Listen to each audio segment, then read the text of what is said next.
Well, ladies and gentlemen, welcome to another night of Karl Spirit Month. This week we've been doing big bourbons, and that is bourbons with over 110 proof or more than 55% alcohol. Tonight on episode 23, we're going to be tasting the biggest bourbon on my personal shelf. And if you can see that color, guys, you can tell it's already a little bit darker than about anything else we've tasted here recently.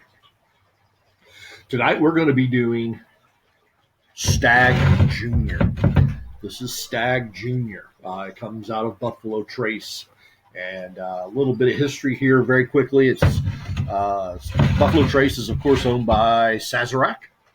And it's named after one of the early cornerstones of the bourbon industry, and that's George T. Stagg, who operated the OFC distillery and later was called the George T. Stagg Distillery, which is where Buffalo Trace stands today. This was all in the late 1800s. And Trace also produces another expression that they call George T. Stagg, which is part of the Buffalo Trace Antique Collection. And that is way above my personal price range. We're looking at a couple $100 for a bottle of that. No way this guy is getting that stuff. George T. Stagg, the man, was a business partner with another great in the bourbon industry, a guy by the name of Colonel Edmund Haynes Taylor. And it was Taylor who originally founded the OFC distillery. That's the Old Fire Copper Distillery. And he put a lot of money into modernizing the bourbon industry. We'll talk about Taylor at another time with another drink. But he put so much money into modernizing the OFC distillery that he began to have financial issues. And so Stagg steps in to bail him out of financial woe. He purchased a majority of the business, and he and Colonel Taylor had an uneasy alliance. They really didn't truly get along, but it's kind of funny. If you go to Buffalo Trace today, they have a picture of the old business offices, and Taylor operated out of one side and Stagg out of the other, and that's at a point where they weren't actually talking to one another. So their offices were right next door in the same building. It was like a little house, and one door led to one's office, and the other door led to the other. For a while, they were actually competitors while still being in business together. So figure out that tangled web. The George T. Stagg Distillery, though, that he eventually wound up in control of, operated all the way up until 1992. And it was purchased by Ancient Age, who quickly divested it to Sazerac, and Sazerac renamed it Buffalo Trace. And since 2013, Buffalo Trace has released two expressions of Stagg yearly. And so you get a spring release and a fall release. And the only way to figure out which expression you might have in your hand is by comparing the proof, as if each release has a little bit different proof point. The lowest proof of the 13 so far has been 126.4. So 126.4 proof. That's batch 10, by the way.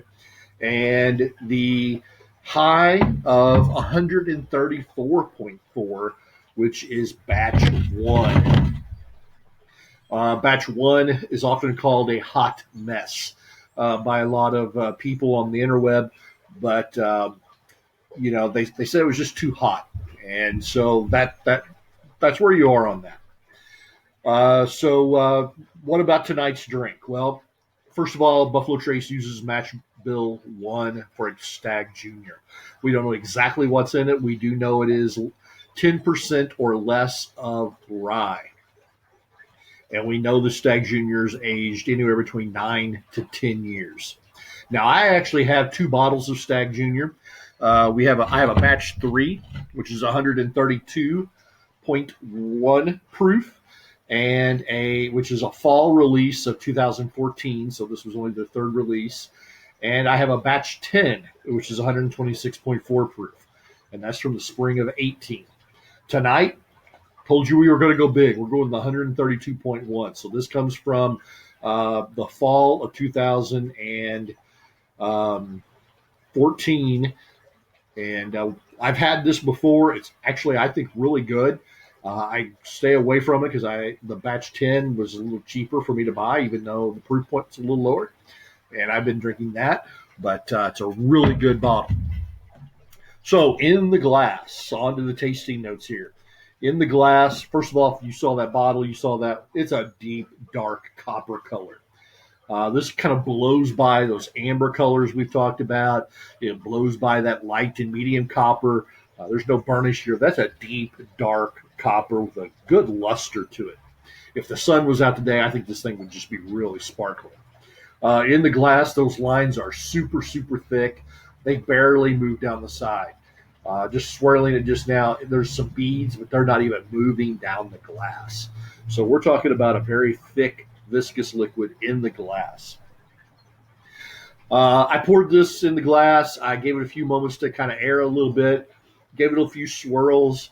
And then when you start really nosing it, I kind of came in cautiously originally. I came from the side, then I went full nose. But you get lots of vanilla, and I'm picking up some dark chocolates. It's not, Hershey's milk chocolate. We're talking a deep, dark chocolate thing here. Now, there's also a little spice, which is shocker, 132 proof, right? But it's not heat. It's not alcohol. In fact, I find a lack of ethanol on this pour remarkable. It's just not quite there for me. But I'm getting some allspice, another one of my spices I picked up recently, and definitely the big note here, yep, is cinnamon. Lots and lots of cinnamon on this. So let's go ahead and have a taste of this 132.4 proof. 132.1, excuse me.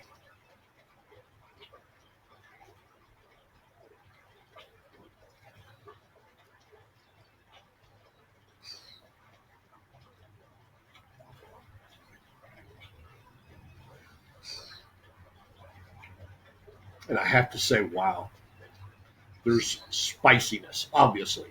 That's not surprising at all. But for me, what really leads it is that sweet cinnamon. But beneath that sweet cinnamon, boy, it's a toss-up. It's either that dark cherry or a really creamy, creamy vanilla. That dark chocolate notes, oh wow. That dark chocolate note's very pronounced. As it indicated in the glass, this is thick. It's very viscous. It really coats your mouth. And on the finish, which by the way is long and powerful, you start to get those oak notes. It's very light, but it's there. It's got a definite Kentucky hug to it. I'm getting it all the way down in the middle of my chest. Lots of heat, but it's not uncomfortable. It's actually really pleasant. It just kind of warms you as it goes down, which is beautiful on a day like this. It's just not a great day. It's kind of cool. I got the grandpa sweater on, but this really helps warm you up in a heartbeat. It has a slight oaky finish, but it's not tannic at all. But what I do get, if this was wine, I would call this a dry wine. It's a dry finish. It almost, I don't have the word to describe it. It's almost like it evaporates in your mouth. Or evaporates on your palate, and it leaves you with some flavors. And that dark chocolate is there. Again, I think that dark chocolate's popped up everywhere here. You get a little bit hints of that dark cherry, the dark fruit, but it's just really good. And what's interesting is, as I said, what word did I use? Evaporates on your palate. It kind of leaves you wanting more. So this could be a really dangerous drink. 132.1 proof, and you want to take another drink of it quickly to make sure you're tasting what you think you're tasting.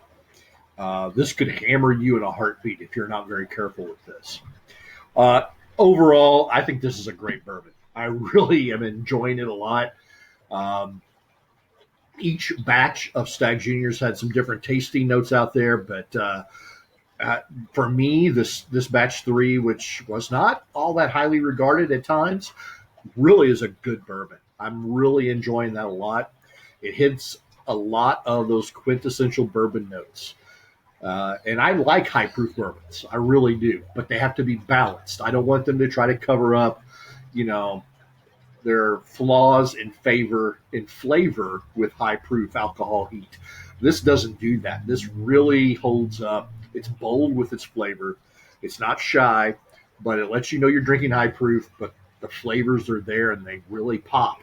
Um, it's not effervescent. It's not like going across the tongue, but it's just like, hey, here I am. Hey, here I am. It's a really strong, strong bourbon. And I mean that in the best possible sense. Is this the best bourbon? No. On the Karl scale, I'm going to have to go with. I was originally rating this 4.25 stars, but